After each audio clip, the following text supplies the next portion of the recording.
ठिकाणी मुलगी कशी आहे मिळली तर अद्भुत आहे, अद्भुत आहे मिळली.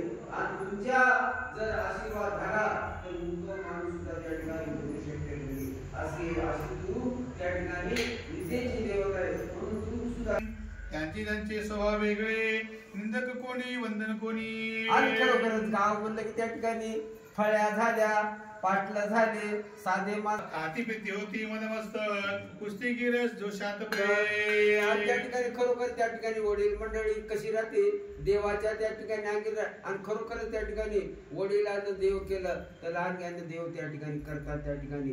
पण वडिला देव करतात एखाद्या त्या ठिकाणी कसं उसाच्या पोटी कावस जगवते.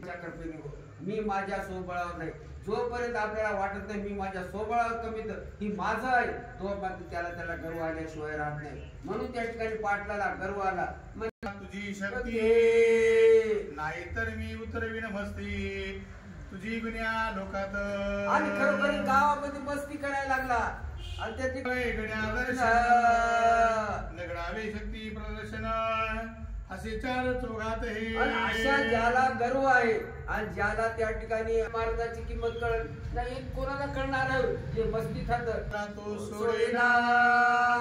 मग स्वामी हा खड्यात आसना गर्ण उठवी रे. आणि सगळे लोक त्या ठिकाणी गजानन महाराज जे ज्ञानी माणसात ते गजानन माणसाला महाराजाला विसरत नाही. ते त्याच्या पाया पडायला लागले. त्यांना त्या ठिकाणी सगळे त्या ठिकाणी विचारायला लागले. पण या खंडू या हरी पाटलाला वाटलं हरी पाटील ते पुढे याला कळलं, याला त्या ठिकाणी गर्व आला. त्याची माती झाल्याशिवाय राहत नाही. आपण कोणाच्या तर आम्ही आपलं वय 60-70 वर्ष झाली. आपल्या विचार करा आणि गावात पहा ज्यानं ज्यानं मस्ती केली, ज्यानं हे केलं त्याची कशी त्या ठिकाणी हाल होती त्या ठिकाणी. म्हणून अनुभवावरून सांगते. म्हणून या ठिकाणी याला बस्ती आली. आणि गजानन महाराजांना हात धरल्याबरोबर काय होते ते पुढे आहे का. कोडू जाता जरान हलले सुवरैन सरकले, यत्न सारे खोल गेले हसू आले लोकात. आता जन्मले आता या ठिकाणी आता हे काय आती त्या ठिकाणी गर्व झालेला आहे, अति मारलेला आहे. आता हात धरून काय करते की लोकांना भीती वाटायली. आपले गजानन महाराज होता आपला अपमान होईल काय होतात. यानं रागराग गेला, धरला हात त्याला हातच आणलं की एवढा मोठा हरी पैलवान आहे. पण त्या देवानं असा गजानन महाराज हात धरला, हातच हाणलं. पुढे काय करतात हरी शक्ती एकवटून आखी माझी हात घालून उचल जाता मद मस्तान घाम फुटला पाटला. आणि खरोखरच नाही म्हणले मी कोठा कैलासाला हलविलं बोले लख लख लख लख लख. कोणी हलू शकते काय, हलू शकत नाही. पण मी हरविलं. आता मी हे बांधत नक्कीच उचलीन. गेला त्या ठिकाणी राग घेतला, धरला बाण. पण त्या ठिकाणी नशिबात असल्यावर किंवा गर्व असल्यावर आती असल्यावर देव धावा धावा धावा. म्हणून त्या ठिकाणी देव कोणाला गर्वाच्या हरण करते. तसा त्या हरी पाटलाला गर्व झाला होता. माझ्या आजूबाजूला बसलेले हसायला लागले. हसल्यावर माणसानं पडलं तरी काही नाही, पण कोण आपल्याकडे पाहिलं हसलं की मात्र त्याला अपमान वाटते. आपण अगोदर आपण ठोस लावून पडल्याबरोबर आपण आजूबाजूला पाहतो कोणी माझ्याकडे पाहिलं काय त्याला वाटतं बा माझ्याकडे पाहिलं तर अपमान होते म्हणून त्या ठिकाणी. म्हणून अपमान माणूस सहन करू शकत नाही. म्हणून त्या ठिकाणी ते लोक हसल्यावर ते या कोणाला हरी पाटलाला जास्तच राग आला. देवापुढे माणूस हे पान पाचोळा आहे. देवापुढे कोणी आपण देवाची तट करूच नाही. काय लोक मूर्ख म्हणतात देवच नाही आम्हीच हो. कर्म आणि तुमचे कर्म तरी चांगले पाहिजे. कर्म माणसाला फार पुढे येतात.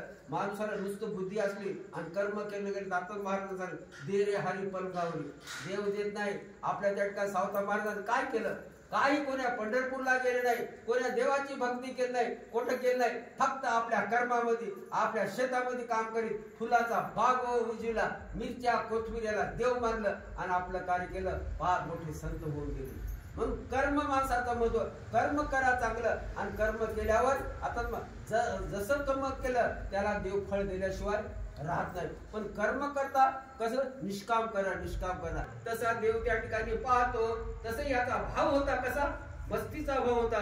म्हणून त्या ठिकाणी त्याचा हरण केला. लोक हसू लागले. सकळ सणालो मी घेई जवळ दीनवत्सला आणि लोक महाराज हसल्यावर आता याला अपमान सहन होईना, अपमान सहन केला आता झालं. आणि खरोखर माणसाचा आखरीपर्यंत प्रयत्न करतात, आणि जेव्हा आखरीपर्यंत त्याचा प्रयत्न जर असफल झाला तर त्याला शरण गेल्याशिवाय मार्ग नाही करत. उठला तसा मला गर्व आलता, मला वाटलं मी तुम्हाला त्या ठिकाणी उचलून पाडील, पण माझा गर्व खरोखरच तुम्ही श्रेष्ठ आहात आणि खरोखरच आज मी तुम्हाला शरण आलो. आणि शरण आल्यावर देव त्याचं भरण चुकीत आहे. आणि काय आपण किती चूक करू द्या आणि देवाला शरण जाऊ द्या, देव त्याचा माफ केल्याशिवाय राहत नाही. कारण ते दयेचे सागर आहे, कालच सांगले दयेचे सागर होतं, म्हणून त्या ठिकाणी त्याला माफ केला. तेव्हा ती पाटलास मास शक्तीचा ना देशील कुणा त्रास करशील रक्षण बा संत कसे असतात, बाप संत त्याला राग आला नाही संताला, यानं जरी उठून आपली तो म्हणलं तर राग आला नाही, पाया पडले, पायावर त्याला माफ दिलं. बरं म्हणे तू केलं माझ्या बरोबर काय हरकत नाही, दुसऱ्याला तरी करू नको. आणि दुसऱ्या जर असं केलं तर त्या ठिकाणी दुसऱ्याचा अपमान होईल आणि दुसऱ्याचं त्या ठिकाणी बेइज्जत होईल. तू केलं माझ्याला, पण आतापासून दुसऱ्याला करू नको. तुकाराम महाराज आता तरी पुढे हाच उपदेश करू नका नाश आयुष्याचा. म्हणून आम्हाला तुकाराम महाराज सांगितलं बाबा आतापर्यंत आपल्याकडून चूक झाली म्हणजे आपण वागू नाही ते वागलो, खाऊ नाही ते खाल्लो, जाऊ नाही ते जालो, पण आता तरी पुढे इथून मात्र तुम्ही तसं करू नका. जसं संत वागतील, जसं ग्रंथ सांगतील तसं तुम्ही त्या ठिकाणी वागा. तुम्हाला देव माफ केल्याशिवाय कर सोडणार नाही. कराव्या दुष्टांचा नाश वापरावी शक्ती ही खास वाटावा आधार दुर्बलास शक्ती ही खरी. आणि देव कशाला दुष्टाचा संहार करणं आणि सज्जनाचं रक्षण करणं. तुला शक्ती आहे ना,